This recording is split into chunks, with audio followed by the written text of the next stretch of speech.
À la rentrée prochaine, vous serez plus de 2,7 millions d'étudiants en France. Vous n'avez jamais été aussi nombreux, et pourtant les jeunes font preuve de défiance envers l'école. Le blocage des facs ainsi que les manifestations l'ont bien montré. Moins de la moitié des jeunes pensent que les institutions sont capables de réduire les inégalités, tandis que 67% estiment qu'elles préparent mal à entrer sur le marché du travail. Et pourtant, la majorité des jeunes restent confiants et optimistes pour leur futur, malgré un taux de chômage plutôt élevé. Avec un quart des jeunes qui se désintéressent du CDI, on voit que le rapport au travail est en train de changer. Les écoles et universités peuvent-elles encore vous assurer un emploi ? Quel rapport les jeunes d'aujourd'hui entretiennent-ils avec le monde du travail ? En bref, quel parcours pour quel avenir ? C'est le thème de cette première émission, et on va en parler tout de suite.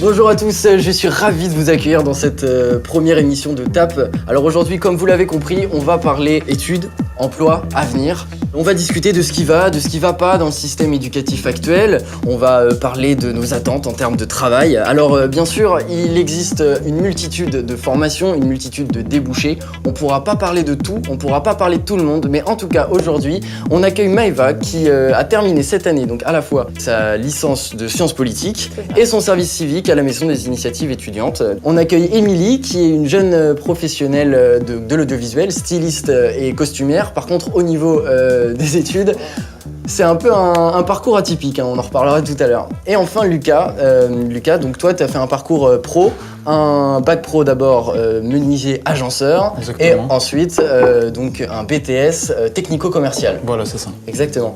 Et donc enfin on a Eddy. Salut, excusez-moi, je suis un peu à la bourre. Tu sens bon ? Voilà, merci Eddy. Donc Eddy, notre chroniqueur relou. Enchanté, bonjour. Donc aujourd'hui... il n'y a pas beaucoup de place ici, hein. Vous pouvez être gros, je te le dis.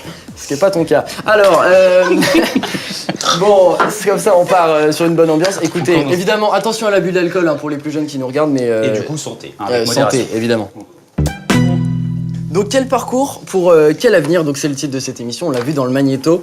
Et il y a une grande inquiétude pour toute notre génération, et qui est complètement différente de celle des générations précédentes, c'est est-ce qu'on va trouver un travail finalement ? On l'a vu là dans le magnéto, 22,6% de taux de chômage, c'est un chiffre qui est énorme chez les 16-24 ans. Donc est-ce que le système éducatif il fonctionne encore tel qu'il est aujourd'hui ? Maëva, toi, pendant ton service civique, tu as été sur le terrain, les jeunes tu les as rencontrés. Ouais, alors pourquoi les jeunes ils ont du mal à s'insérer sur le marché d'emploi aujourd'hui ? En fait, il y a un constat qui est très fort, mais à la fois de la part des institutions, des entreprises, mais aussi des jeunes eux-mêmes, qui est dans leur technique de recherche d'emploi. À la fois, il y a beaucoup de jeunes aujourd'hui qui n'arrivent pas en fait à se vendre sur le marché du travail, et donc qui ont du mal à mettre en valeur leurs compétences qu'ils ont appris en dehors de ce qu'ils ont pu faire dans leur parcours scolaire.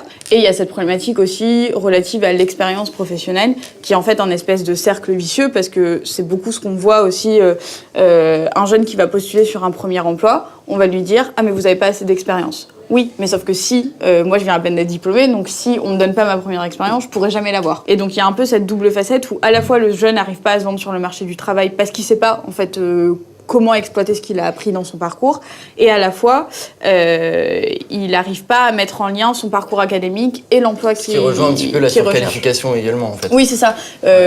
Beaucoup, ce qu'on voit, c'est qu'aussi, comme ils n'ont pas d'expérience professionnelle, ou alors que cette expérience elle est réduite qu'à des stages qu'ils ont fait en L3 sûr. Ou en M1, M2 pour certains, ils acceptent des jobs qui correspondent pas à leur qualification et donc forcément sont sous-payés. Et c'est ce que tu disais un peu en introduction, c'est que les problématiques sont pas du tout les mêmes en fait avec la génération par exemple de nos parents et celle actuelle. Aujourd'hui, ce qu'on voit, c'est qu'un jeune qui a un master, il est obligé, dans la majorité des cas, d'entrer dans une entreprise, de faire ses preuves en bas de l'échelon et d'augmenter, même si il y a 5-10 ans, on l'aurait tout de suite mis sur un poste de cadre. L'accès à un poste de cadre est plus compliqué aujourd'hui. Mais du coup, les jeunes, ils sont un peu paumés, mais il y a un chiffre qui est quand même hallucinant qu'on a cité dans le magnéto, c'est 78% des jeunes qui seraient optimistes.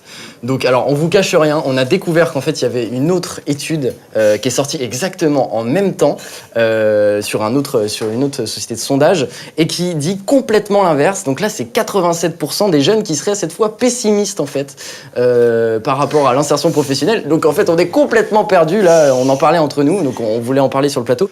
Toi, par exemple, Émilie, t'es dans quelle situation? Enfin, pour toi, les jeunes aujourd'hui, ils ont à s'inquiéter. On est quoi? On est pessimiste? Dans l'objectif, je suis plutôt nature optimiste, donc j'ai envie plutôt de rester optimiste. Bah, il faut Après, l'être. voilà, il faut l'être. Après, moi, rentrer dans le milieu du travail, ça a été quelque chose de très compliqué. Ça a été quelque chose où j'ai fait d'énormes sacrifices, parfois pas toujours légaux, qu'on se le dise clairement. J'ai eu un peu j'ai dû me débrouiller comme j'ai pu en passant par des moyens détournés pour me faire une expérience, justement parce qu'aujourd'hui, on te demande une expérience quand tu sors de l'école que tu n'as pas nécessairement. Bien sûr. Comme je reviens sur ce que tu disais, on n'apprend pas à se vendre, on nous apprend un métier, on nous apprend des compétences. Donc il y a un problème dans l'orientation aussi, en fait. Il y a un problème dans l'orientation. Quelle que soit la formation. Et il y a un problème aussi dans c'est le le terrain contenu. qui t'apprend, quoi. Il y a un problème dans le contenu des études. Enfin, en tout cas, moi, à mon échelle, pour ce que j'ai vu dans les différentes filières que j'ai fait et dans mon différent parcours, on a un problème aussi bien au niveau du contenu, c'est-à-dire qu'on nous apprend des choses qui sont très théoriques, mais qui au final, avec le terrain, n'ont strictement rien à voir. On nous apprend pas à nous confronter à la réalité du métier. En plus, au niveau des stages, généralement, la plupart du temps, les stages, c'est soit t'es stagiaire qu'a fait, soit t'es stagiaire qui remplace un employé ou t'as personne derrière pour te driver. Et t'as pas de juste milieu, c'est assez rare de trouver un stage où vraiment t'es drivé par un professionnel qui t'apprend les bases de ton métier. On sort de notre diplôme, on est diplômé, mais au final... Mais diplômé de quoi, en fait? Voilà, c'est ça. T'as un papier, t'as une ligne sur ton CV, t'as un diplôme, mais au final... Alors par contre, c'est vrai que c'est le cas pour beaucoup de formations, mais il y a quand même des formations qui ont été créées et qui sont censées, pour le coup, être propulser les jeunes en fait sur le marché de l'emploi. C'est les filières professionnelles. Donc là, je me tourne vers toi, Lucas. Oui. Ces filières professionnelles, c'est quand même intéressant parce que dans l'opinion commune, on a l'impression que c'est un petit peu la filière par défaut quand on n'arrive pas à faire général. On parle même parfois de filière poubelle. C'est hallucinant. Est-ce que c'est une filière poubelle, le bac pro Non, c'est pas du tout une filière poubelle, c'est une filière qui porte vers l'avenir, en fait, qui nous apprend un métier, tout simplement, le savoir le transmettre aussi aux autres, et ça nous permet de nous insérer tout simplement dans la vie plus tard, dans un métier défini par notre formation. Donc toi, tu regrettes pas du tout, évidemment. Non, pas du tout. Je regrette pas du tout d'aller en bac pro. Oui, je voulais juste rebondir sur ce que tu disais sur les filières poubelles. Pendant longtemps, en effet, on va dire que les bacs pro, mais même les bacs techno, ont un peu subi cette image de filière poubelle, les moins bons vont là-bas, ils réussiront jamais à l'université, etc. Enfin, ça a vraiment été... C'était même un peu le choix, c'est-à-dire que quand on savait ça, pas ça a été trop ce qu'on super voulait régulier, faire, en on se fait. disait bon, on C'est ça. va là-bas. Donc Et c'est vrai souvent, que Quand on avait des élèves qui étaient plutôt moyens, plutôt que de les pousser au-delà de leur Et c'était capacité, plus etc., on préférait les c'était foutre dans plus les un filières choix des professionnelles et de- professeurs principaux et des conseillers, des copsy, que de l'élève ou du futur étudiant en soi. Et par contre, aujourd'hui, il y a vraiment une volonté de remettre sur un piédestal ces filières qui sont de plus en plus demandées. Donc, au-delà des bacs pro, il y a toutes les filières d'apprentissage où, en fait, il y a cette espèce de volonté de la part des institutions d'allier le truc de je me forme techniquement à un métier, mais j'ai le côté académique parce que c'est souvent une semaine, ou alors 3 jours, 2 jours entreprise université. Mais là où c'est hyper intéressant en plus avec toi, Lucas, c'est que donc toi, tu as choisi la filière pro qui est censée un petit peu propulser directement sur le marché du travail, mais toi, Exactement. tu t'as envie de faire un bachelor, faire un master ensuite. Ouais, C'est le cas de beaucoup d'entre... Enfin, raconte-nous un petit peu. Non, dans le bac pro, pas beaucoup de personnes voulaient continuer en fait dans les études. À peu près 30-35% de la classe voulaient arrêter, trouver un métier. C'est bien. Et il y a le reste, donc les 35 autres, qui sont allés, les 35% sont allés dans des études supérieures, en D'accord. BTS le plus souvent, ou les compagnons du devoir. Ça dépend de ce qu'ils voulaient faire. Et moi-même, je faisais partie de ces personnes. En fait, je suis allé en BTS technico-commercial. D'accord, mais tu as quand même envie d'enchaîner avec un bachelor, un master. Et c'est dans quel but en fait Alors c'est dans le but d'acquérir donc une compétence de management en plus du commerce et de la technique et pouvoir monter mon entreprise après dans un futur plutôt à moyen terme. D'accord, 5-6 ans à peu près. Voilà, 5-6 ans Et exactement. qu'est-ce que tu penses de tout ça finalement là, du fait que quand on y vient, finalement, après ça, hop, on part. Et le bac pro, c'est pas quelque chose qui élance vers les études finalement. Tu vois, les gens qui rentrent en bac pro, ils se disent ok, après le bac pro, comme Paul disait, hop, on s'en va et on va bosser. Qu'est-ce que tu penses de ça? Non, bien sûr, c'est une filière qui pousse vraiment à aller directement à l'embauche, mais elle ferme pas les portes pour les études supérieures, ce qui est dans mon cas.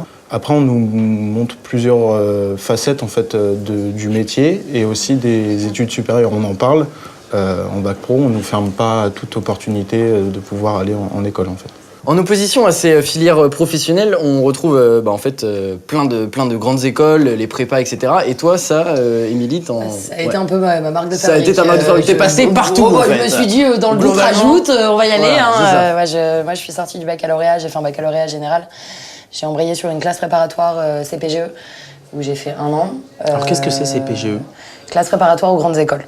Donc déjà de On base, t'en t'as parlera déjà maintenant. un petit peu d'élitisme, rien que dans le titre. Hein. Grandes écoles, classe préparatoire.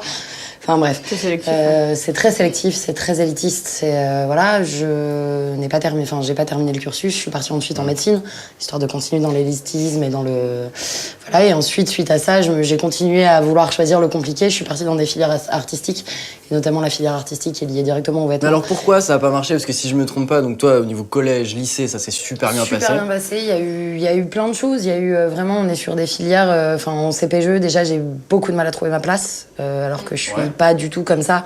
Habituellement, je suis quelqu'un d'assez sociable en règle générale. J'ai eu énormément de mal à trouver ma place parce que filière élitiste, parce qu'au final, je pense que Esprit de concurrence aussi. l'origine, esprit de concurrence. Et tu te sentais différente et à ce je me point-là sentais différente, vraiment. Il y avait vraiment une réelle Mais différence. par quoi? Par le comportement des autres ou juste par ce truc Par qu'on dit en disant c'est élitiste? le comportement, par l'origine sociale aussi, clairement. Enfin, je ne faisais pas partie du même milieu. Je me sentais vraiment la prolo. On était un groupe de prolos dans la haute classe sociale, un peu. Enfin, vraiment, on avait. Et ça, vraiment... tu l'as retrouvé aussi bien en prépa qu'en... Je l'ai retrouvé en médecine. Je l'ai retrouvé sur la totalité en fait de ma formation, puisque j'ai toujours choisi des choses soit élitistes par l'intellectualité entre guillemets, soit élitiste par l'argent.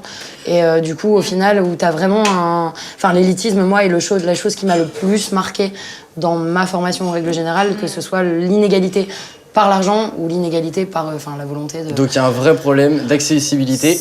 Et je crois qu'il y en a un qui a très très envie de nous en parler. C'est l'instant relou. Jingle.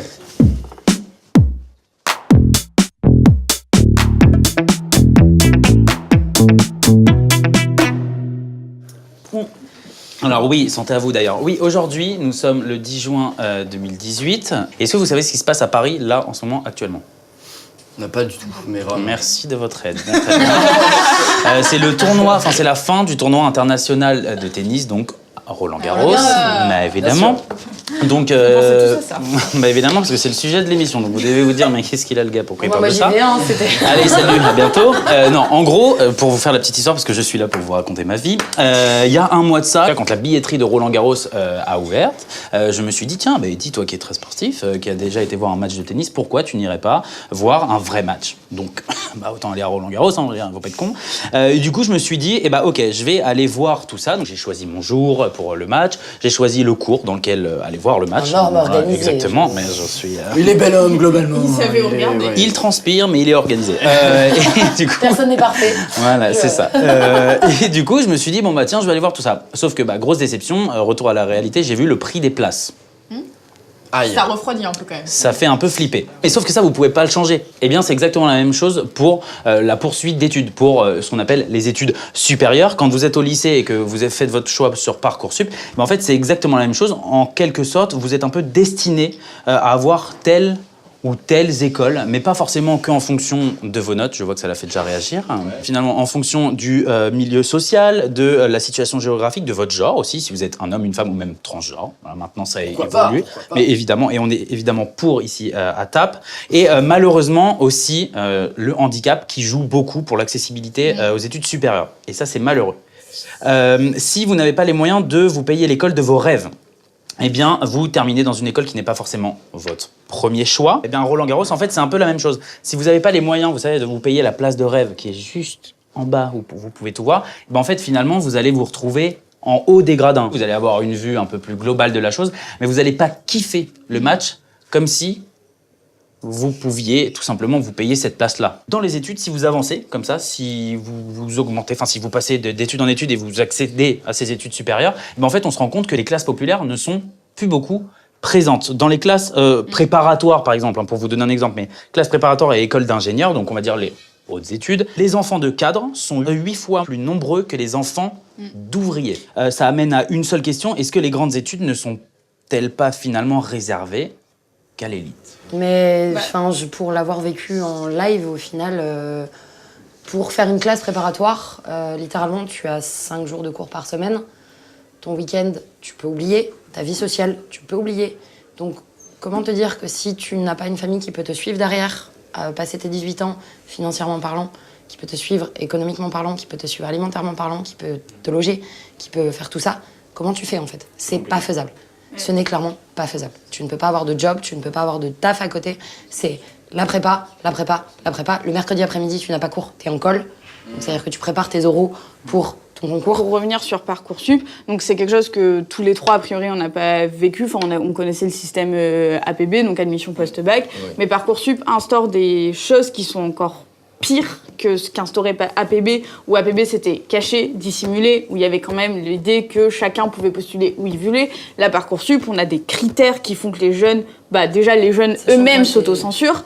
Les lettres de motivation, on voit de plus en plus de boîtes privées se développer pour aider les jeunes à écrire des lettres de motivation, des CV. On se rend compte qu'en fait, les lettres de motivation, les CV, ils sont pas lus par les enseignants, ils ont juste pas le temps de le faire, de lire. Mais c'est pas leur rôle. C'est le rôle de qui ? C'est ça le problème. C'est le rôle justement d'un enseignant d'expliquer ce qui l'attend après ça. À quel moment, en fait, toi, dans ton parcours professionnel, dans ton parcours de formation, à quel moment t'as appris à rédiger un CV ? À quel moment t'as appris à rédiger un CV ? D'accord, mais justement, c'est pas le rôle de l'enseignant. Ça serait le rôle de qui ? C'était le rôle, tu vois, des CIO en fait. Sauf que ces CIO-là, les centres d'information et d'orientation, ça, si je me trompe pas, ils ferment ces centres-là. Donc c'est hallucinant. Non seulement ils les ferment, mais en plus, ces centres-là, quand tu y vas, au final, moi personnellement, alors oui, t'as les tests psychotechniques, t'as les tests machin, les tests psychologiques. Au final, moi, on a regardé mes résultats scolaires, on m'a dit oui, tu peux tout faire. J'aimerais revenir sur un autre truc que tu abordes dans ta chronique, c'est l'aspect financier. Il n'y a pas des choses qui sont mises en place justement pour aider les jeunes, les bourses, etc. Pour aider ces jeunes-là qui ont peut-être moins d'argent. Ça vous fait rire. Mais justement, moi j'ai Alors qu'est-ce qui vous fait rire ? C'est le mot bourse ou c'est la situation ? C'est le mot bourse. Du côté d'Émilie, je crois que c'est le mot bourse. Non, ça m'étonnerait quand même. Ça va, à ce niveau-là, je sais me tenir un minimum. Non, ça me fait rire parce que oui, peut-être, il y a des moyens qui sont mis en place, mais... Lesquels et puis c'est pas assez. Ouais. Tout le temps. C'est une catastrophe, c'est-à-dire qu'on a tous plus de 20 ans et le mot bourse nous fait vraiment rigoler. En fait, tous dans notre coin. Non, mais eux, ils s'en foutent. Toute la technique derrière, ils sont tous morts de rire depuis tout à l'heure, c'est une catastrophe. Je rebondis 30 secondes, mais. Rebondis, vas-y, je crois que est-ce que.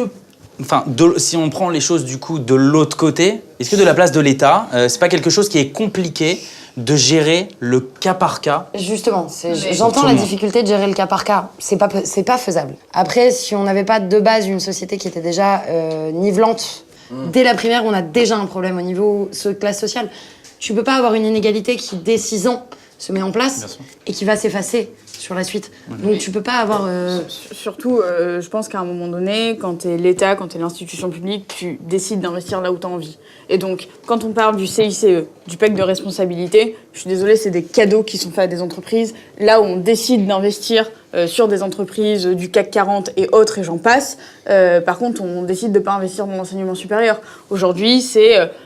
On a un boom des années 2000, on le savait, on le sait, on n'a pas anticipé, on n'a pas créé d'université, on n'a pas créé de places. C'est 20 000 places qui sont créées seulement cette année, enfin qui sont en tout cas prévues sur le quinquennat et qui ne vont pas aboutir. Et donc là où la ministre elle disait il y a quelque temps tout le monde aura une place avec Parcoursup, en fait non, parce qu'il n'y a pas assez de places, parce qu'on n'en crée pas des places et donc il y a des jeunes qui vont se retrouver sur le carreau. Et donc c'est une question aussi de décider d'où est-ce qu'on investit et quand tu as un pouvoir public, quand tu es l'État, tu décides de là où tu investis. Et c'est ce qui s'est passé. Des entreprises vieillissantes et des entreprises qui sont sur des systèmes, alors que la jeunesse, ce serait peut-être le challenge à prendre et le pari à prendre. Il paraît-il que la jeunesse, c'est l'avenir de ce pays. Complètement. Je suis désolé. Vas-y, Eddy. En tout cas, il y a le décor qui tombe, alors je vais le reprocher. Vas-y, Eddy, fais-toi plaisir. En tout cas, pendant qu'Eddy va nous réparer le décor, merci beaucoup, Eddy, c'est adorable. Les aléas des tournages. Ah oui, puis comme on n'est pas en direct, en plus, on pourrait le couper, mais on va pas le faire. Donc, moi, j'aimerais bien revenir sur un sujet dont on n'a presque pas parlé depuis le début. La clim. C'est la clim, ce qui fait hyper chaud. C'est le rapport au travail. Donc, on l'a vu dans le Magnéto aussi tout à l'heure, il y a un quart des jeunes qui se désintéressent du CDI. Toi, par exemple, Lucas, de quoi on a envie aujourd'hui quand on est un jeune ? Alors moi, personnellement, j'ai envie donc déjà de finir mes études, de trouver un boulot, un travail. Donc CDD ou CDI, moi, ça peu m'importe. Du moment que je travaille, ça me dérange pas de changer plusieurs fois de travail en fait dans ma vie et de pouvoir ramasser un petit peu d'argent et pouvoir monter mon entreprise en fait après. Contrairement au parcours de nos parents qui, eux, ont fait de tout du long un CDI en fait, dans la même boîte, la même entreprise. Ça te fait réagir aussi, Maëva ?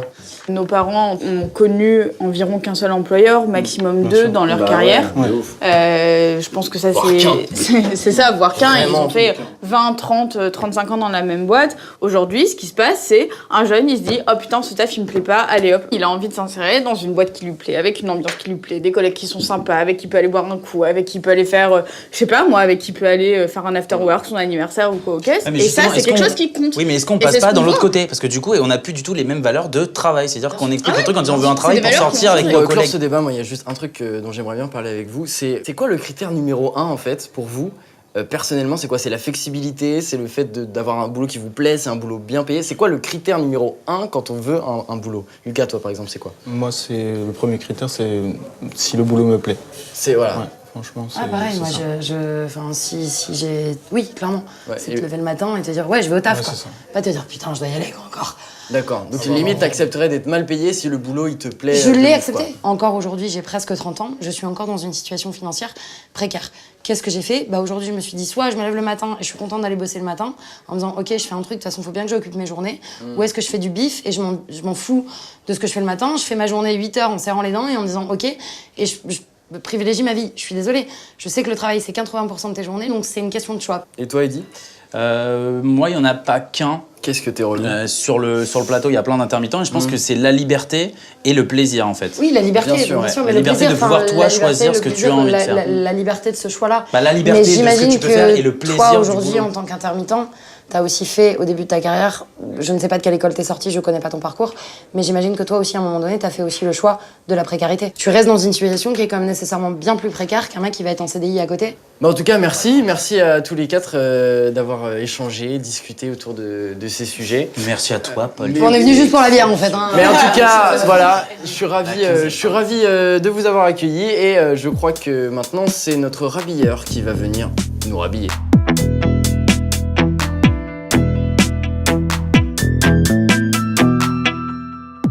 Virgile No, c'est aujourd'hui lui qui vient nous rhabiller. Voyageur et écrivain à seulement 21 ans, Virgile, c'est plus de 20 pays traversés en sac à dos, dont 6 en stop, 4 à vélo et environ 2 ans de voyage. Quand il rentre, il se repose? Eh bien non.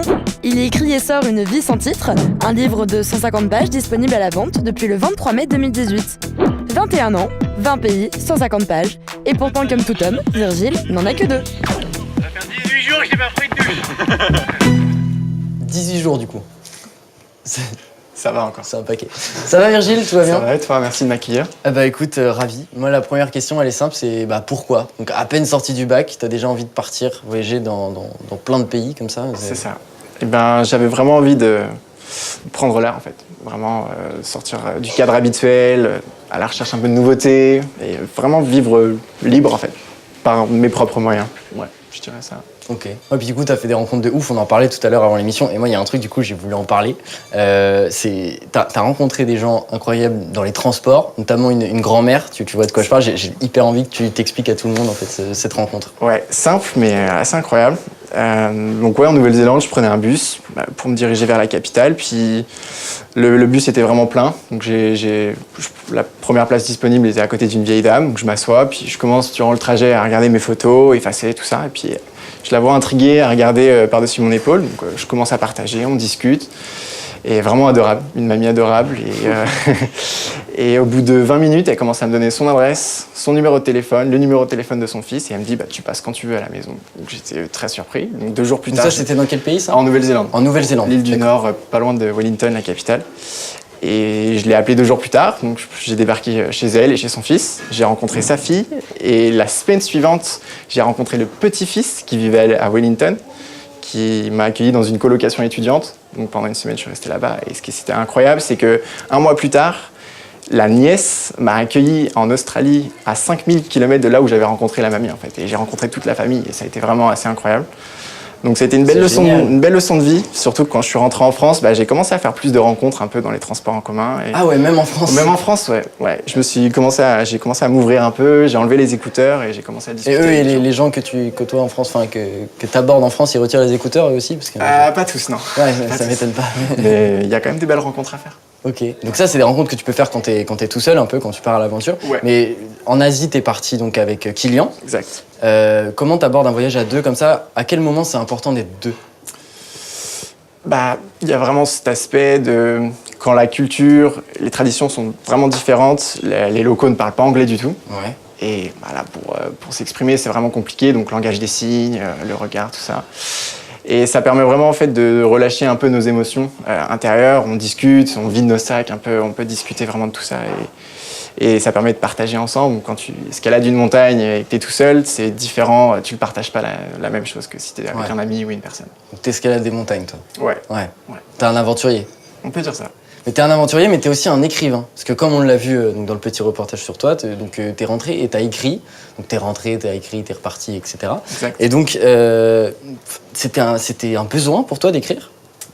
À la base, c'est une passion. J'écris des poèmes depuis le primaire. Ah ouais? Ouais. Mais en grandissant, c'est devenu un besoin, clairement. Pour s'exprimer, j'avais vraiment besoin de lâcher un peu tout ce qu'il y avait à l'intérieur de moi. Et surtout que le système scolaire m'a beaucoup freiné pour moi. J'ai pas réussi à exploiter tout mon potentiel. Et du coup, il fallait vraiment que je me libère, que j'exprime tout ça. D'accord, ok. Ouais. Et donc le livre, il est là, c'est donc Une vie sans titre. Exactement. Pourquoi? Je vais te demander, il est original ce titre. Ouais, on a l'habitude de toujours poser des mots sur tout et catégoriser vraiment tout. Et j'avais écrit une petite phrase, c'était...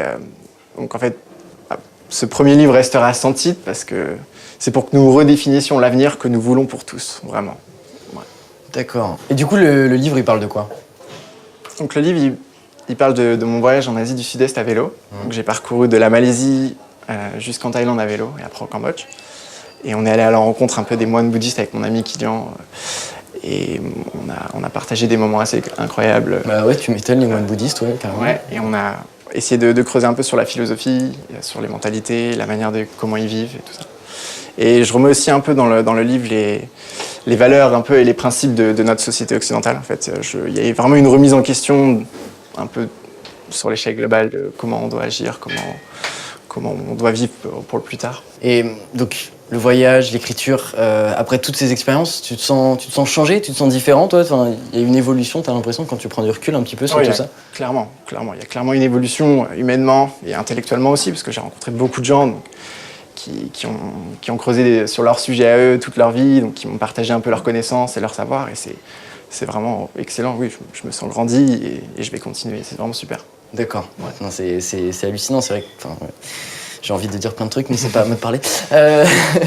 Et du coup, t'as des projets un petit peu pour après. C'est quoi? Tu vas repartir, j'imagine. Tu peux pas rester en France, là. Non, j'aime bien quand même la France. Ouais. J'ai quand même... Là, le prochain projet, donc du coup, c'est... je vais faire toute la Loire en raft, donc il y a un peu moins de kilomètres. Donc je vais naviguer sur la Loire, et après, ce serait partir en Amérique du Sud. Et là, j'ai envie de partir à pied. Donc je vais traverser le continent à pied, en fait. Pendant combien de temps? Environ 1 an et demi, 2 ans. Je suis assez flexible. Et alors moi, il y a un truc qui m'hallucine un petit peu, c'est que toi, tu vis sans téléphone. Ouais, en ce moment. Et donc ça veut dire que tu vas partir sans téléphone. Alors déjà, pourquoi tu vis sans téléphone? Et tu vas partir, tu vas donner une nouvelle à personne pendant 1 an et demi? À la base, j'ai utilisé énormément mon portable au lycée. Ouais. Tu vois, 3000 textos par jour, il y en a un moment, il y en a marre, quoi. Tu vois. Ok. J'avais vraiment envie de changer un peu de mode de vie complètement, en fait. Et si jamais j'avais besoin de me renseigner sur quoi que ce soit, je demandais aux gens dans la rue, en fait. J'allais vraiment vers les gens et du coup, ça me poussait à un peu sortir de ma zone de confort. Et même pour le GPS ou tout ça, j'utilise pas la technologie, je me débrouille avec les gens, ce qu'il y a sur place. Ok. Ouais. Et là, par contre, du coup, tu vas partir... Et là, par contre, je vais quand même prendre un portable. Tricheur, mais ça va être pour faire un documentaire, prendre des photos, des vidéos, recherche sur Internet et puis aussi avoir une fonction GPS tracker. Si un jour, souci, quoi, si je me retrouve au milieu de l'Amazonie et que je suis perdu, je pourrais envoyer mes coordonnées GPS à une personne en particulier. Cool. On pourra venir me chercher. Super. Eh ben écoute, merci Virgile. Merci, ça fait plaisir. Et puis moi, il ne reste plus qu'à vous remercier d'avoir suivi cette première émission. Je suis ravi, ça faisait très longtemps que j'avais envie de proposer ce format. Vous me direz ce que vous en avez pensé pour qu'on fasse encore mieux à partir de septembre prochain et qu'on essaie de vous proposer plus régulièrement du contenu comme celui-là. Je remercie l'INASUP, je remercie le BDE de l'INASUP pour son partenariat et puis toutes les personnes qui ont participé de près ou de loin à l'émission, ceux qui ont participé financièrement sur la cagnotte Litchi et puis tous ceux qui ont donné un petit coup de main, qui sont là aujourd'hui et puis qui bossent en post-prod, en production et tout. J'embrasse tout le monde, vraiment merci de tout cœur. Je suis très ému aujourd'hui, c'est grâce à vous. À très bientôt. Ciao.